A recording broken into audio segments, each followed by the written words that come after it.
সাল্লাম। দাওয়াতের অন্যতম মাধ্যম ওয়াজ মাহফিল, এই শিরোনামে আজকে জুমার সংক্ষিপ্ত এবং তথ্যবহুল খুতবা উপস্থাপন করব ইনশাআল্লাহুল আজিজ। ওয়া মা তাওফীকি ইল্লা বিল্লাহ, আলাইহি তাওয়াক্কালতু ওয়া ইলাইহি উনীব। আল্লাহ সুবহানাহু ওয়া তাআলা কর্তৃক মনোনীত এবং চূড়ান্ত যে জীবন বিধান আল ইসলাম, এই ইসলাম ধর্মের প্রসারের জন্য মানুষকে ইসলামের দিকে আহ্বান করতে হয়। আল্লাহর নবী এবং রাসূলগণ আল্লাহর দিকে, আল্লাহর রাস্তায় মানুষকে ডেকেছেন। এটা কিয়ামত পর্যন্ত চলবে। আল্লাহর পথে আহ্বানকারীদের বলা হয় দায়ী, আহ্বানকারী।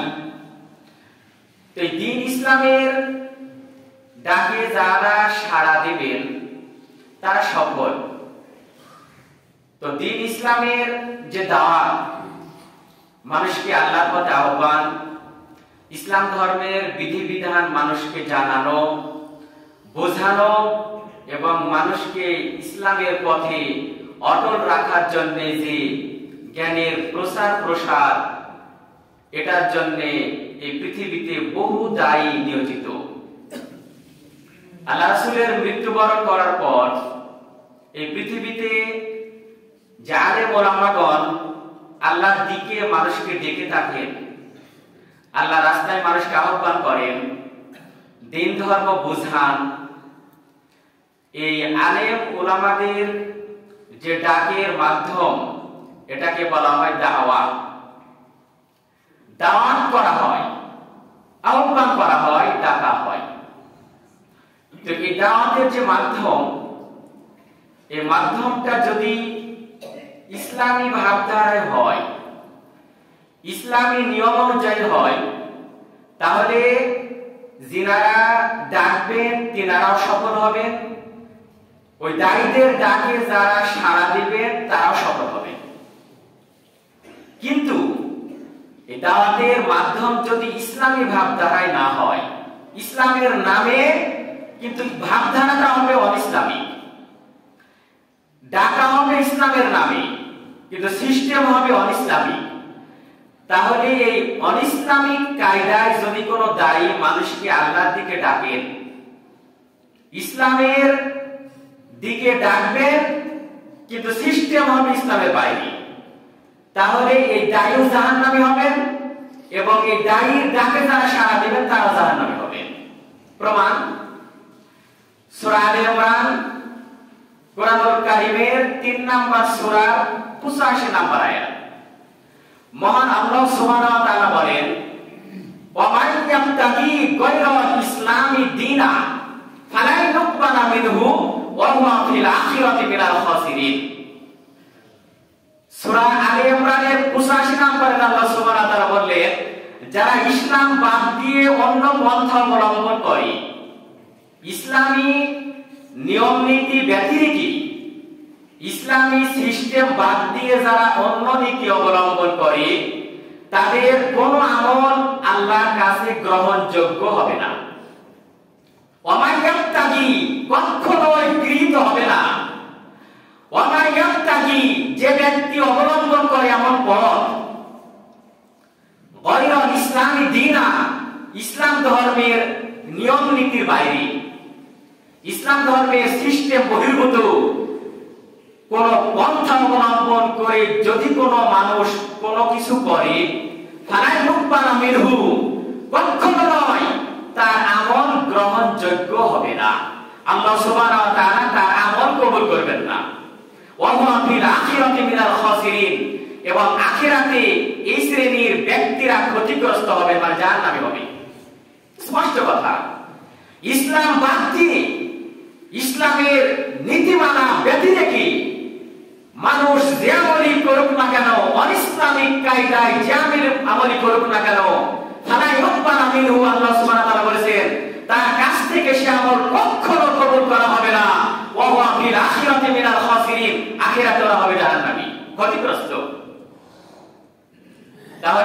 আমরা সূরা আলে ইমরানের বাংলা অনুবাদ স্পষ্ট বুঝতে পারলাম যে ইসলামের নীতি বাদ দিয়ে অন্য কোন নীতি অবলম্বন করে যেমনই করুক না কেন বান্দা, আল্লাহ সুবহানাহু ওয়া তাআলা তার সে আমল কখনো কবুল করবেন না এবং তার পরিণতি হচ্ছে জাহান্নাম। সূরা আলে ইমরান 85 নম্বর আয়াত। এই আয়াতের মধ্যে আমরা কি দেখতে পেলাম?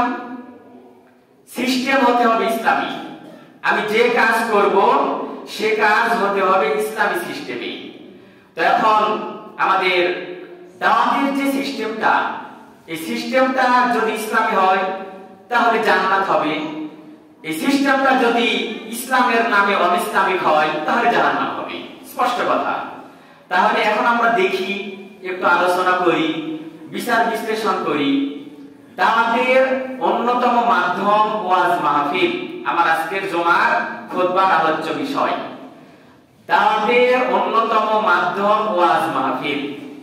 তো আমাদের বাংলাদেশের প্রেক্ষাপটে আমরা যে দিন ধর্মের দাওয়াত মানুষকে দিয়ে থাকি তার অন্যতম একটা মাধ্যম এই যে খুতবা, জুমার খুতবা। বিভিন্ন ধর্মের ওয়াজ মাহফিল, তাফসীর মাহফিল, বিভিন্ন ইসলামী জালসা, এগুলোই হচ্ছে আমাদের বাংলাদেশের প্রেক্ষাপটে দাওয়াতের অন্যতম মাধ্যম। এটা দাওয়াতের চূড়ান্ত মাধ্যম নয়, কারণ ইসলামী যে সিলেবাস, কোরআন হাদিসের যে সিলেবাস, এই সিলেবাস অনেক লম্বা। এই সিলেবাস বছর অন্তর একদিন ওয়াজ মাহফিল করে হবে না। এই সিলেবাস বাৎসরিক তাফসীর মাহফিলের মধ্যে দিয়ে হবে না। এই সিলেবাসটা হচ্ছে প্রতিদিনের সিলেবাস। এটা মসজিদ ভিত্তিক মক্তবে হতে পারে অথবা মাদ্রাসাতে হতে পারে। এটা মক্তব ভিত্তিক হবে অথবা মাদ্রাসা ভিত্তিক হবে, তবে এই সিলেবাসের আলোচনাটা প্রতিদিন হতে হবে। কারণ ইসলামের দাওয়াত এটা বাৎসরিক হয় না। ইসলামের দাওয়াত হতে হবে প্রতিদিন। একজন মানুষকে প্রতিদিন ইসলামী ভাবধারায় কোরআন হাদিসের আলোচনাগুলো যদি না শোনানো হয়, একজন মানুষ যদি প্রতিদিন ইসলামী ভাবধারায় কোরআন হাদিসের আলোচনার সাথে যদি সম্পৃক্ত না থাকেন, বছরান্তর একটা ওয়াজ মাহফিল করে বিশাল আড়ম্বর সৃষ্টি করে লক্ষ লক্ষ মানুষের উপস্থিতিতে, বিরাট বিরাট মুফাসসিরদের উপস্থিতিতে বিশাল মহড়া সৃষ্টি করে, আন্তর্জাতিক খ্যাতি সম্পন্ন মুফাসসিরদের দ্বারা বিরাট মহড়া সৃষ্টি করে তাফসীর মাহফিল করে খুব একটা লাভ হবে না। বাৎসরিক সিলেবাসের মাধ্যমে ইসলাম প্রচার হবে না। কথাটা আপনাদের কাছে নতুন মনে হলেও ভালোভাবে কান খুলে সুন্দরভাবে মনোযোগ দিয়ে কথা বলে শুনবেন। সপ্তাহ অন্তর জুমার দিনে যে বক্তব্য হয়, সাপ্তাহিক খুতবা চাইতে পৃথিবীর জমিনে কোনো শ্রেষ্ঠ কোনো খুতবা নাই। জুমার দিনের খুতবা পৃথিবীর যত রকমের ওয়াজ মাহফিল আছে সবচেয়ে দামি এবং নির্ভরযোগ্য ওয়াজ মাহফিল হচ্ছে এই জুমার দিনের খুতবা। আর এই জুমার দিনের এই খুতবাতে যে বিষয়গুলো আলোচনা হয়, এটা সারা জীবন তাফসীর মাহফিল শুনলে একদিনের জুমার খুতবা সমান হবে না। আমি চ্যালেঞ্জ করে বললাম, আপনি সারা জীবন তাফসীর মাহফিল শুনেন, আপনার জিন্দেগিতে কতটা তাফসীর মাহফিল শুনেছেন? কতটা? না হয় 20-30টা, না হয় 50টা হোক। এই 50টা তাফসীর মাহফিল থেকে আপনি কি অর্জন করেছেন? এটা যদি ভাইবানা হয়, আপনি প্রত্যেকটা প্রশ্ন আটকে যাবেন। এই তাফসীর মাহফিলগুলো থেকে কি অর্জন করেছেন? ওয়াজ মাহফিল থেকে কি অর্জন করলেন? আপনার ইলমের কি পরিবর্তন হলো? আপনার আমলের কি পরিবর্তন হলো? অতএব বাৎসরিক সিলেবাস হিসেবে আমরা যে তাফসীর মাহফিল করি, যে ওয়াজ মাহফিল করি, যে ইসলামী জালসা করি, এটা ইসলামী দাওয়াতের জন্য অন্যতম মাধ্যম নয়, চূড়ান্ত মাধ্যম নয়। এটা একটা সহযোগিতা এবং খুব অল্প জ্ঞান প্রচারের মাধ্যম হতে পারে। দাওয়াতের সহযোগী হিসাবে ইসলামের বিশাল সিলেবাসের সামান্য কিছু একটা নমুনা হতে পারে। দাওয়াতের মাধ্যম হিসেবে বাৎসরিক তাফসীর মাহফিল, ওয়াজ মাহফিল, ইসলামী জালসা খুবই সামান্য একটা সিলেবাস, ব্যাপক সিলেবাস। এটা আমাদের মসজিদ ভিত্তিক, মক্তব ভিত্তিক, মাদ্রাসা ভিত্তিক প্রতিদিন আলোচনার মাধ্যম দিয়ে ইসলামের দাওয়াত চালু না থাকলে একজন মানুষ কোনদিন ইসলামের পূর্ণ রূপ দেখতে পাবে না। অতএব ইসলামের দাওয়াতটা হওয়া উচিত ছিল মসজিদ ভিত্তিক, মক্তব ভিত্তিক, এবং এটা মাঝে মাঝে একদিন পর পর হোক বা 2 দিন পর পর হোক অথবা সপ্তাহ অন্তর হোক অথবা 15 দিন পর পর হোক একটা ভালো আলেমেরই, একটা জ্ঞানী গুণী জ্ঞান সম্পন্ন একজন আলেমের উপস্থিতিতে যে কোনো সিস্টেমে তাকে দাওয়াত করে যদি আমরা সাপ্তাহিক অথবা 15 দিন পর পর বা মাসিক করেও যদি আমরা ইসলামের এই আলোচনাগুলো করতাম, তাহলে মুসলিমদের পরিবর্তন হতো, মুসলমানেরা দিন ধর্ম বুঝতো, মুসলমানরা পরকালীন জীবনে সফলতা অর্জন করত। তবে যাই হোক, আমরা যে সিস্টেমে দাওয়াতের কাজগুলো করি না কেন, এই সিস্টেমগুলো আসলে ইসলামী সিস্টেম হচ্ছে কিনা এটা আলোচনার বিষয়। যদি ইসলামী সিস্টেম অনুযায়ী আমাদের দাওয়াতের মাধ্যমগুলো পরিচালিত না হয়, তাহলে অবশ্যই আল্লাহ সুবহানাহু ওয়া তাআলা আমাদের এই দাওয়াতের মাধ্যম কবুল করবেন না এবং আমরা আখিরাতের জীবনে ক্ষতিগ্রস্ত হবই। যাক, আমাদের মসজিদ ভিত্তিক যে খুতবা হয় এতে কোনো সমস্যা নাই, আলহামদুলিল্লাহ। মসজিদে মক্তব ভিত্তিক যে আলোচনাগুলো হয় এগুলো আলহামদুলিল্লাহ ভালো, যথেষ্ট ভালো রূপরেখা, এগুলোতে অনিসলামিক খুব একটা কালচার দেখা যায় না। কিন্তু আমাদের বাংলাদেশের প্রেক্ষাপটে তাফসীর মাহফিল এবং ওয়াজ মাহফিলের নামে বাৎসরিক যে একটা বিশাল আয়োজনের মাধ্যম দিয়ে আমরা বিশাল একটা টাকা পয়সা খরচ করে বিশাল আয়োজনের মাধ্যমে আমরা যে পরিমাণ ইসলামের খেদমত করতে চাই, আমার মনে হয় না যে ইসলামের অত বেশি উপকার হচ্ছে এতে। যে পরিমাণ আয়োজন, যে পরিমাণ অর্থনৈতিক টাকা পয়সা হিসাব নিকাশ করা হয়, একটা বিশাল মাহফিলের আয়োজন করে আন্তর্জাতিক খ্যাতি সম্পন্ন মুফাসসির কিরামদের নিয়ে এসে একবারে সারা রাত্রি মানুষের একবারে আল্লাহর দেওয়া নির্ধারিত যে হক, ঘুমের ব্যাঘাত সৃষ্টি করে ঘুমের যে একটা হক, এই হক নষ্ট করে সারা রাত্রি তাফসীর মাহফিলের যে সিস্টেম, এটা ইসলামী সিস্টেম নয়। কেন নয় আমি একটু পরে ইনশাআল্লাহ বলছি।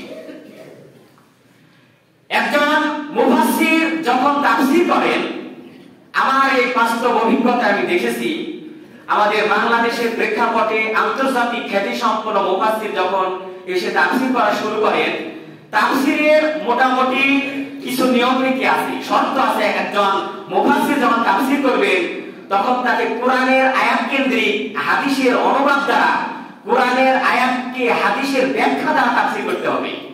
কিন্তু বাংলাদেশের মাটিতে যে তাফসীরগুলো হয়, কোন একটা তাফসীর ইসলামী ভাবধারা অনুযায়ী তাফসীরের যে নিয়ম নীতিগুলো শর্ত পূরণ করে হয় না।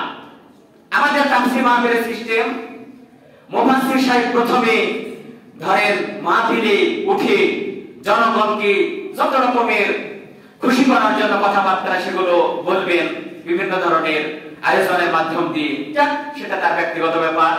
তবে একটা কোরআনের আয়াত সুন্দরভাবে কঠিন একটা সুর দিয়ে মানুষের একবারে মনোমুগ্ধকর একটা সুন্দর একটা সুর টেনে এমন সুন্দরভাবে তেলাওয়াত করবেন, মানুষ একবারে আবেগপ্রবণ হয়ে আবেগাপ্লুত হয়ে আল্লাহু আকবার আল্লাহু আকবার ধ্বনি দেন। এটা বাস্তব। একটা কোরআনের আয়াত এত সুন্দরভাবে তেলাওয়াত করবেন মুফাসসির সাহেব, মানুষ একবারে আবেগাপ্লুত মোহিত হয়ে যাবে এবং আবেগাপ্লুত হয়ে তখন ওই মাহফিলের অধিকাংশ মুসল্লিগণ আবেগপ্রবণ হয়ে আল্লাহু আকবার আল্লাহু আকবার চিৎকার করেন, যেটা টোটালি হারাম। যেখানে কোরআনের আয়াত তেলাওয়াত করা হয় সেখানে কোনো শব্দ হবে না, যেখানে কোরআনের আয়াত তেলাওয়াত করা হয় সেখানে যে কোনো শব্দ উচ্চারণ করা হারাম। প্রমাণ সূরা আরাফের 104 নম্বর আয়াত খুলেন, ওয়াইদা কুরিয়াল কুরআনু ফাসতামিউ ওয়া আনসিতু লাহু লাআল্লাকুম তুরহামুন। মহান আল্লাহ সুবহানাহু ওয়া তাআলা বলছেন সূরা আরাফ 7 নম্বর সূরার 104 নম্বর আয়াতে, ওহে বিশ্বের মানুষেরা তোমরা শোনো, তোমাদের সামনে যখন কুরআনুল কারীম তেলাওয়াত করা হয়, ওয়াইদা কুরিয়াল কুরআনু, যখন তোমাদের কাছে কুরআন তেলাওয়াত করা হয় তখন তোমরা সেটা মনোযোগ সহকারে শোনো। ওয়াইদা কুরিয়াল কুরআনু ফাসতামিউ, একবার মনোযোগ সহকারে শোনো। ওয়া আনসিতু, এবং তোমরা নিশ্চুপ থাকো, চুপ থাকো, কোনো শব্দ করো না। ওয়ানসিতু লাআল্লাকুম তুরহামুন, তবেই তোমরা রহমত প্রাপ্ত হবে, তবেই তোমরা আল্লাহর দয়া পাবে। তাফসীর মাহফিলে যদি আমরা তাফসীর মাহফিল শুনতে এসে কোরআনের আয়াতের সুমধুর সুর শুনে যদি আল্লাহু আকবার চিৎকার করি, এই আল্লাহু আকবার চিৎকার করা আল্লাহর হুকুমের সাথে সাংঘর্ষিক। আল্লাহ যেটা সরাসরি অর্ডার করলেন যে তোমরা মনোযোগ সহকারে শোনো এবং চুপ থাকো, তাহলে আল্লাহ কোরআনের আয়াতের লঙ্ঘন করে তাফসীর মাহফিল থেকে আমরা কি রহমত পাবো? এই জন্য এই সমস্ত তাফসীর মাহফিল থেকে আমরা খুব একটা উপকৃত হচ্ছি বলে আমার রিপোর্টে আমি পাইনি, কারণ আমরা আল্লাহ বিধান লঙ্ঘন করছি। ওয়াসিতু, আল্লাহ সুবহানাহু ওয়া তাআলা বলেছেন তোমরা চুপ থাকো, আর আমরা আল্লাহু আকবার করে চিৎকার করছি, তাহলে নিশ্চয় আমরা কোরআনের আয়াতের সাথে বিরোধিতা করলাম। কোরআনের আয়াতের সাথে বিরোধিতা করে তাফসীর মাহফিল শুনলে সেই তাফসীর মাহফিলে কখনো আল্লাহর রহমত নাযিল হবে না। এখানে আল্লাহ সুবহানাহু ওয়া তাআলা বললেন ওয়াসিতু লাআল্লাকুম তুরহামুন, তোমরা চুপ করে শোনো, মনোযোগ সহকারে শোনো, তবেই তোমরা রহমত পাবে। আমাদের তাফসীর মাহফিলের দৃশ্য হচ্ছে বাদাম খাওয়া, এবার চিল্লাচিল্লি করা, আর রঙ্গরসের কথাবার্তা শুনে হই হট্টগোল আর আমোদ প্রমোদে অধিকাংশ মুসল্লিগণ একবারে ঢেলে ঢেলে পড়ে। আমাদের দেশের তাফসীর মাহফিল হচ্ছে এই রঙের। ওরা বাদাম খাবে আর রঙ্গরসের সব কথাবার্তা শুনবে, সুন্দর সুন্দর একটা তাফসীর। ওই যে একটা কোরআনের আয়াত সুন্দর করে তেলাওয়াত করলো, খুবই কষ্টের বিষয় যে কোরআনের আয়াতের তো বাংলা অনুবাদ করে শোনায় না তাফসীর মাহফিলে মুফাসসিররা। মুফাসসিরগণ একটা কোরআনের আয়াতের যে সুন্দরভাবে বাংলা অনুবাদ করে শোনাবে, এইরকম রিপোর্ট খুবই কম। যেমন আমি সূরা আলে ইমরানের 85 নম্বর আয়াতের বাংলা অনুবাদ আপনাদের একবার সুন্দরভাবে শোনালাম। ওমা ইয়াত্তাকি গায়রা ইসলামি দীনা, যদি কোনো ব্যক্তি ইসলাম ধর্মের মূলনীতি বাদ দিয়ে অন্য কোন মূলনীতি গ্রহণ করে, ফালা ইউকবালা মিনহু, তার কাছ থেকে কোনো আমল আল্লাহ সুবহানাহু ওয়া তাআলা গ্রহণ করবেন না। ফালা ইউকবালা মিনহু, কখনো আল্লাহ সুবহানাহু ওয়া তাআলা সেই আমল কবুল করবেন না। ওয়া হুয়া ফিল আখিরাতি মিনাল খাসিরিন, তার অবশ্যই আখিরাতের জীবনে ক্ষতিগ্রস্ত হবে। এরকম ভাবে একটা কোরআনের আয়াত সঠিকভাবে যদি বাংলা অনুবাদ করে শোনাতেন, তাও আমাদের উপকৃত হতো। আর হাদিসের তো কোনো বালাই নেই। এই কোরআনের আয়াতকে কেন্দ্র করে মুফাসসির সাহেব অন্তত 2 ঘন্টা 3 ঘন্টার মধ্যে 20টি হাদিসের অনুবাদ করতে হবে। ওই 20টি হাদিস দ্বারা ওই কোরআনের আয়াতের ব্যাখ্যা করে মানুষকে সঠিক পথে দিক নির্দেশনা দিবেন, মানুষকে পরিবার গড়ে তোলার জন্য কঠিনভাবে একবারে কঠিন বক্তব্যে দিক নির্দেশনা দিয়ে মানুষকে ধর্ম বুঝাবেন, মানুষের চেতনা ফিরে যাবে, মানুষের দরদ করে যাবে, মানুষ আল্লাহর দিকে ধাবিত হবে। এটাই ছিল তাফসীর মাহফিলের মূল উদ্দেশ্য। কিন্তু আমরা কি পাচ্ছি? এখান থেকে আমরা যতটুকু পাচ্ছি এতটুকু আমাদের কাম্য নয়। আমরা মুফাসসির সাহেবদের কাছ থেকে আরো অনেক কিছু আশা করি। মুফাসসির সাহেব 3 ঘন্টা তাফসীর করেন, অধিকাংশ সময় কিচ্ছা কাহিনী, গল্প গুজব, রঙ্গরস, মানুষকে ঠাট্টা তামাশা দিয়ে মানুষকে মজ্জাক করেন। মানুষরা, বাংলাদেশের মানুষ ধর্মের নামে যেটাই পায় সেটাই নিয়ে পাগল। বাংলাদেশের মানুষ ধর্মের নামে যেটাই শুনে সেটা নিয়ে পাগল। বাংলাদেশের মানুষ তাফসীর মাহফিল থেকে তাফসীর উপভোগ করে, এনজয় করে, আনন্দ পায়, কিন্তু পারিবারিক জীবনে এই তাফসীর মাহফিলের বাস্তব প্রয়োগ করার জন্য ইসলামী বা কায়দায়, ইসলামী রীতিনীতির জন্য যে দিক নির্দেশনাগুলো প্রয়োজন ছিল, দেখা যায় অনেক তাফসীর মাহফিলে গমনকারী মুসল্লিরা ফজরের সালাত আদায় করেন না, সারা রাত তাফসীর মাহফিল শোনেন। দুঃখের বিষয়, অনেকে ফজরের সালাত না করে ঘুমিয়ে পড়েন। এই রকম দৃশ্যপট নিয়ে যে বাংলার মাটিতে তাফসীর মাহফিল হয়, এই তাফসীর মাহফিল থেকে আমরা যদি সঠিক জিনিস না পাই, তাহলে নিশ্চয়ই আমরা ক্ষতিগ্রস্ত হব। ইসলামী ভাবধারায় আমাদের তাফসীর মাহফিল হোক, এটা আমাদের জোরালো বক্তব্য। ইসলামী ভাবধারায় ওয়াজ মাহফিল হোক, এটা আমাদের জোরালো বক্তব্য। মুফাসসির সাহেবের জোরালো বক্তব্যে মানুষের গতি ফিরে যাবে, মানুষের দরদ নড়বে, মানুষকে ইসলামের মৌলিক বিষয়গুলো দিক নির্দেশনা দিবে। 3 ঘন্টা তাফসীর মাহফিল করে মানুষ বাড়িতে গিয়ে কিভাবে সালাম দিয়ে ঢুকতে হয় এটা জানে না। এই তাফসীর মাহফিল বাড়িতে দরজা দিয়ে ঢোকার সময় সালাম দিয়ে ঢুকতে হয় এটা জানে না, অথচ সারা জীবন তাফসীর মাহফিল শুনে আসলাম আমরা। ইসলামের মৌলিক দিক নির্দেশনা দিয়ে মুসলমানদেরকে জাগ্রত করে পারিবারিকভাবে ইসলামের মৌলিক বিষয়গুলো বাস্তবায়নের মাধ্যমে একজন পুরুষ মানুষ তার পরিবারকে জাহান্নামের আগুন থেকে বাঁচানোর জন্য যদি তাফসীর মাহফিল থেকে শিক্ষা গ্রহণ করতে না পারে, তাহলে ওই তাফসীর মাহফিল আমাদের খুব একটা উপকার করছে না, কাজে আসছে না। আমাদের দিক নির্দেশনা বড় অভাব। 5 ঘন্টা ওয়াজ শুনলাম, খুব সুন্দর হয়েছে ওয়াজ, দারুণ ওয়াজ হয়েছে, হ্যাপি ওয়াজ হয়েছে। কি ওয়াজ হয়েছে একটু বলতো? ঘোড়ার ডিম। এই হচ্ছে আমাদের বাস্তবতা। আজকের বক্তা যা ওয়াজ করেছে, সীমাহীন ওয়াজ করেছে। আজকের বক্তা দারুণ ওয়াজ করেছে, হ্যাপি ওয়াজ করেছে। কি ওয়াজ শুনলি, কি শিখলি? তখন যখন যদি প্রশ্ন করা হয় আর কিছুই বলতে পারে না। এই দারুণ আর হ্যাপি শব্দের মধ্যে ইসলাম নো। এইরকম তাফসীর মাহফিল থেকে আমরা আমাদের পরিবারকে জাহান্নামের আগুন থেকে বাঁচাতে পারছি না। অতএব আমাদের জোরালো বক্তব্য থাকবে, মুফাসসিরদের প্রতি জোরালো আহ্বান, কোরআনের আয়াতকে কেন্দ্র করে হাদিসের উপযুক্ত ব্যাখ্যা দ্বারা জাতিকে কঠিন দিক নির্দেশনা দিয়ে, জাতিকে কঠিন ইসলামের মৌলিক বিষয়গুলি দিয়ে, জাতিকে পারিবারিকভাবে ইসলামের মূল বিষয়গুলো জানিয়ে তাদেরকে পরিবারকে জাহান্নাম থেকে বাঁচানোর জন্য উপযুক্ত দিক নির্দেশনা দিয়ে তাফসীর মাহফিল করেন।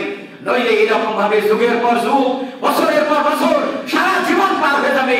এই তাফসীর মাহফিল থেকে আমরা চূড়ান্ত ভাবে দিক নির্দেশনা পাচ্ছি না। এই প্রেক্ষাপট চূড়ান্ত ভাবে বদল হওয়া দরকার, এই সিস্টেম পরিবর্তন হওয়া দরকার। সারা রাত্রি তাফসীর মাহফিল করার প্রয়োজন নাই।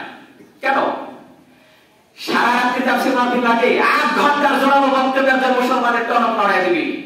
1 ঘন্টার জোরালো বক্তব্য একজন মুসলমানের টনক নড়ায় দিবি। সারা রাত্রি তাফসীর মাহফিল করা লাগে? করা লাগে না। কিন্তু রঙ্গরসে চলছে আমাদের তাফসীর মাহফিল গুলো, মজ্জাক করে ইচ্ছা কাহিনী দ্বারা ঘন্টা পর ঘন্টা চলে যায়। কিন্তু আমি আজ পর্যন্ত জানলাম না রুকু কিভাবে করা লাগে সালাতে। আজ পর্যন্ত আমি শিখলাম না সালাতে সিজদা কিভাবে করতে হয়, ওযু কিভাবে করতে হয়। ইসলামের মূল নীতিগুলো আজ পর্যন্ত বুঝতে পারলাম না। অতএব আমাদের সমস্যা আছে, বিষয়বস্তুগুলোর মধ্যে জটিল সমস্যা আছে, এগুলো আমাদের পরিবর্তন হওয়া দরকার। আল্লাহ সুবহানাহু ওয়া তাআলা আমাদের সকলকে ইসলাম ধর্মের সঠিক নীতিমালাগুলো সঠিকভাবে বুঝে সঠিকভাবে আমল করে পরকালীন জীবনে জাহান্নাম থেকে বাঁচার মতো উপযুক্ত পরিবেশ এবং পন্থা ইয়া রাব্বাল আলামিন তুমি আমাদের দেশের সকল মুসলিমকে দান করো, সর্বদা আমিন। ওয়াজ মাহফিল গেল, এখন আসি আমরা ইসলামী জালসায়। ইসলামী জালসার মোটামুটি যে ভাবধারা আমাদের দেশে, এখানেও ইসলাম প্রচারের এটা একটা মাধ্যম। ইসলাম প্রচারের এটা একটা মাধ্যম হলেও আমাদের ইসলামী জালসাগুলিতে মসজিদ এবং মাদ্রাসার উন্নয়নের জন্য একটা আদায়ের মোটামুটি ব্যবস্থা থাকে, যেটা ইসলাম কেন্দ্রিক। একটা মসজিদের উন্নয়ন করতে হবে, একটা মাদ্রাসার উন্নয়ন করতে হবে, এখান থেকে দিন শিক্ষা হবে, দিনের প্রচার প্রসার হবে, এগুলো সবই ঠিক আছে, ইসলাম কেন্দ্রিক। তো ইসলামী জালসায় বক্তারা ওয়াজ করেন, ইসলামী ভাবধারায় তারা মানুষকে বোঝান, মানুষকে দিন ধর্মের দাওয়াত দেন। মানুষ সেখান থেকে দিন ধর্ম শিখবে, বুঝবে, জানবে, আমল করবে, নিজে পরিবার নিজে বাঁচবে জাহান্নামের আগুন থেকে, পরিবারকে বাঁচাবে জাহান্নামের আগুন থেকে। এটাই ছিল আমাদের ইসলামী জালসার মূল লক্ষ্য এবং উদ্দেশ্য। টার্গেট জাহান্নাম থেকে বাঁচা। এখন এই ইসলামী জালসার নামে আমাদের বাংলাদেশের প্রেক্ষাপটে যে চিত্রগুলো আমরা দেখতে পাচ্ছি, এখানে ইসলামের 12টা বেজে যাচ্ছে। আপনারা বিবেক সম্পন্ন মানুষ, একটু চোখ কান খোলা রেখে একজন মুসলিম হিসেবে বিবেকের মানদণ্ডে নিজেকে বিচার করবেন। ইসলামী জালসার নামে, ইসলামের খেদমত করার নামে, মসজিদ মাদ্রাসার উন্নয়নের নামে যে ইসলামী জালসাটা হওয়ার কথা ছিল, সেখানে একটা ইসলামী বক্তব্যের জন্য একটা প্যান্ডেল থাকবে, সামিয়ানা থাকবে, মানুষ আসবে, বক্তাদের ওয়াজ শুনবে, সেখানে হয়তো বা দানের একটা মাধ্যম থাকবে, মানুষ আল্লাহকে খুশি করার জন্য সেখানে দান সদকা করবে, মানুষ কিছু শিখবে, দান সদকা করে আল্লাহর সন্তুষ্টি অর্জন করে তার জান্নাতে যাবে। এটাই ছিল ইসলামী জালসার মূল লক্ষ্য এবং উদ্দেশ্য। কিন্তু ইসলামী জালসাকে কেন্দ্র করে ইসলাম বিধ্বংসী যে পরিবেশগুলো আমাদের দেশকে একবারে জাহান্নামের অগ্নিকুণ্ডের মধ্যে নিক্ষিপ্ত করছে, এই বিষয়ে আমরা কি সচেতন হব না? আমরা কি সারা জীবন এভাবে বোকার রাজ্যে বসবাস করব? ইসলামের নামে, ইসলামী জালসার নামে ইসলামী জালসাকে কেন্দ্র করে, কসমেটিক্স এবং খেলনার দোকানকে কেন্দ্র করে যেই রকম পরিবেশগতভাবে, পারিবারিকভাবে রাস্তাঘাটে ইসলামী জালসার অন্তরালে নারী পুরুষের অবাধ মেলামেশার মাধ্যমে জেনার রাস্তাকে প্রসার করার অধিকার কে আপনাকে দিল? নারী পুরুষের অবাধ মেলামেশা এটা ইসলামে একটু জায়েজ, এরকম ফতোয়া পৃথিবীর কোন মুক্তি দিতে পারবে যে একটু জায়েজ? নারী পুরুষের অবাধ মেলামেশার মাধ্যম দিয়ে জেনার রাজ্য তৈরি করার অধিকার আপনাকে কে দিল? ইসলামী জালসার নামে এইরকম হাজার হাজার নারী পুরুষ, বেগানা নারী পুরুষ রাস্তাঘাটে চলবে, তারা কসমেটিক্স কেনার নামে, খেলনা কেনার নামে, আত্মীয়তার বন্ধন মজবুত করার নামে ইসলামী জালসাকে কেন্দ্র করে হাজার হাজার নারীর অবাধ মেলামেশা, জেনার রাস্তা তৈরি করার অধিকার আপনাকে কোন ইসলাম দিল? এটা বিবেক সম্পন্ন মানুষ হিসেবে আপনার কাছে আমার প্রশ্ন। আপনি একজন মুসলিম, আপনি একজন ইসলাম ধর্মের অনুসারী, বিবেক সম্পন্ন একজন মানুষ, আপনার বিবেকের কাছে আমার প্রশ্ন থাকলো, নারী পুরুষের অবাধ মেলামেশার রাস্তা তৈরি করার অধিকার কোন ইসলাম আপনাকে দিল? এটা ইসলামী জালসা নয়, এটা ইসলাম ধ্বংসের জালসা। যে জালসাকে কেন্দ্র করে আত্মীয়তা বন্ধন মজবুত হবে, জেনার ফ্যাক্টরি তৈরি হবে।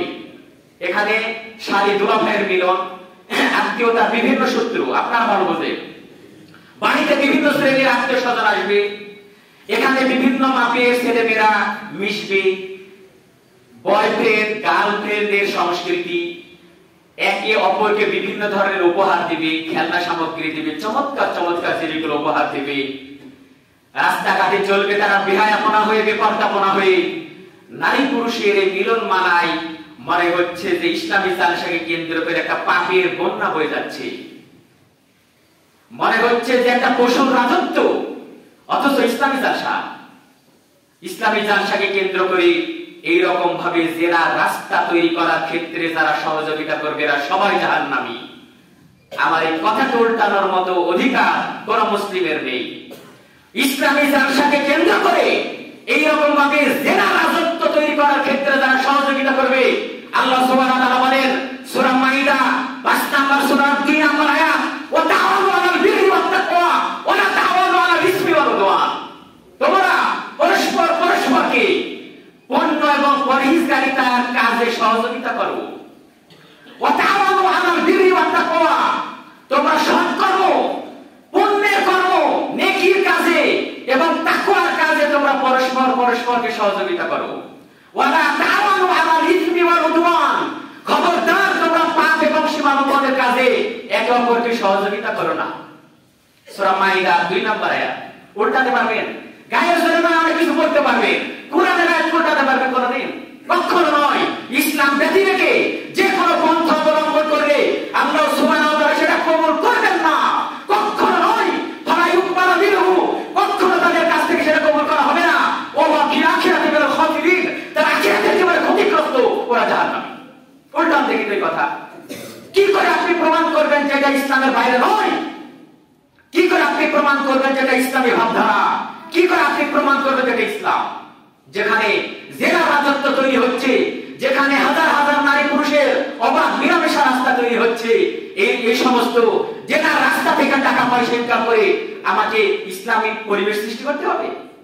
এই জেনার রাস্তা তৈরি করে দিয়ে আমাকে মসজিদ মাদ্রাসা করতে হবে? এটা কি ইসলাম? এটা ইসলাম নয়। এটা হচ্ছে ইসলামকে ধ্বংসের কারখানা। এটা ইসলাম নয়, এটা হচ্ছে ইসলামকে ধ্বংসের কারখানা। وعن زياد بن هدير رضي الله عنه قال قال لي عمر, জিয়াদ ইবনে হুদায়র রাদিয়াল্লাহু আনহু বলেন, উমর ফারুক রাদিয়াল্লাহু আনহু আমাকে জিজ্ঞেস করছেন একদিন।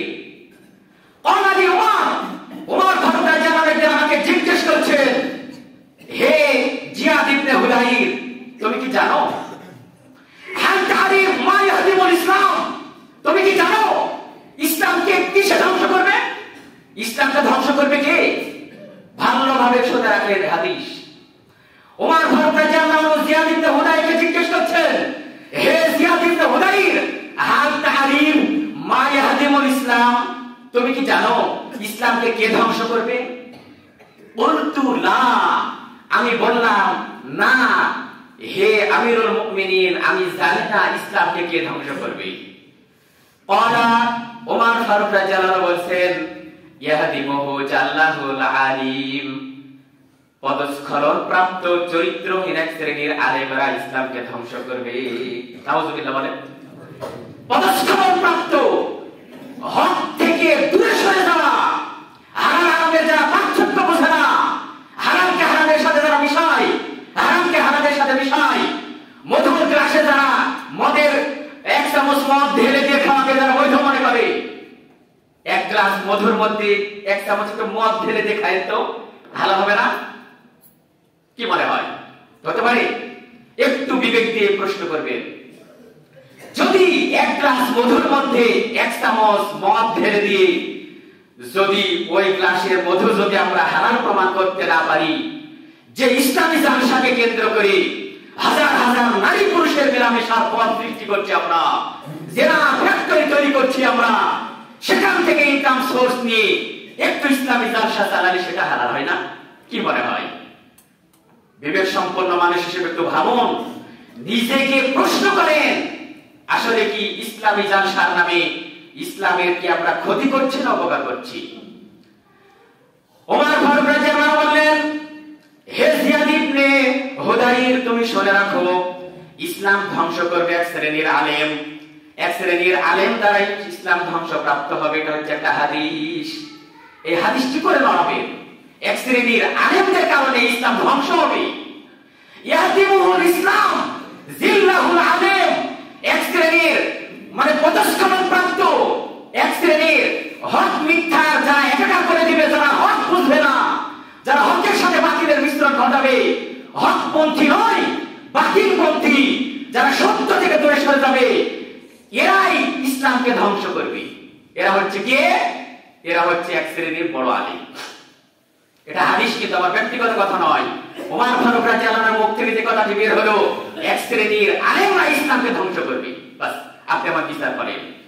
আল্লাহ রাসূল বলেন, সাওবান রাদিয়াল্লাহু আনহু থেকে বর্ণিত, আল্লাহ রাসূল বলেন, আইম্মাতুল মুজিল্লিন ওয়া ইন্না মিম্মা আতাখাফু আলা উম্মতি, আমার উম্মতের মধ্যে আমি সবচেয়ে যাদের জন্য বেশি ভয় করি, ওয়া ইন্না মিম্মা আতাখাফু, আল্লাহ রাসূল বলেন আমি সবচেয়ে বেশি ভয় করি আলা উম্মতি, আমার উম্মতের মধ্যে হতে আমি সবচেয়ে যাদেরকে বেশি ভয় করি, যাদের ব্যাপারে আমি সবচেয়ে বেশি শঙ্কিত, যাদের ব্যাপারে আমি সবচেয়ে বেশি ভীত সন্ত্রস্ত, শোনেন তারা, ওয়া ইন্না মিম্মা আতাখাফু আলা উম্মতি আইম্মাতুল মুজিল্লিন, ভ্রান্ত আলেম, পদস্খলন প্রাপ্ত আলেম, হক বাতিলের মিশ্রণ সৃষ্টিকারী আলেম, যারা হককে বাতিল থেকে আলাদা করতে পারে না, এই শ্রেণীর আলেমদেরকে আল্লাহ রাসূল সবচেয়ে বেশি ভয় করেছেন।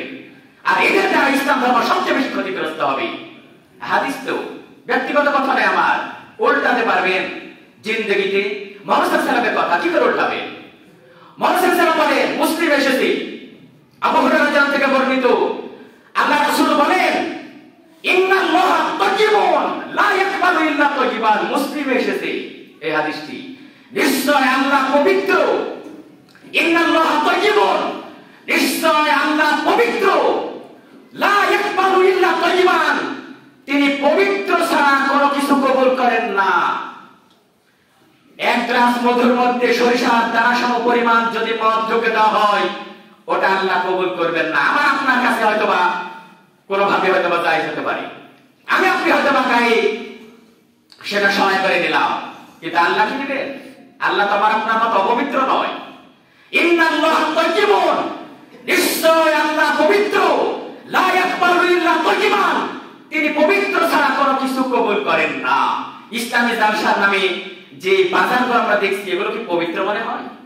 নারী পুরুষের অবাধ মেলামেশা কি পবিত্র? নারী পুরুষের অবাধ মেলামেশার পর সৃষ্টি করে আমরা যে ইনকাম সোর্স তৈরি করেছি, এটা পবিত্র? নারী পুরুষের জেনা রাস্তা তৈরি করে দিয়ে আমরা যে ইসলামের সেবা করছি, এটা কি পবিত্র? এটা আল্লাহ কবুল করবেন না? কখনো নয়। আল্লাহ সুবহানাহু ওয়া তাআলা পবিত্র, ইন্নাল্লাহা তাইয়্যিবুন লা ইয়াকবালু ইল্লা তাইয়্যিবান, নিশ্চয় আল্লাহ পবিত্র, তিনি পবিত্র ছাড়া কোনো কিছু কবুল করেন না। আবু হুরায়রা থেকে বর্ণিত একটা হাদিস বুখারীতে এসেছে, আল্লাহ রাসূল বলেন, ইয়াতি আলান নাসি জামানুন, এমন একটা যুগ আসবে, তোমরা শোনো, এমন একটা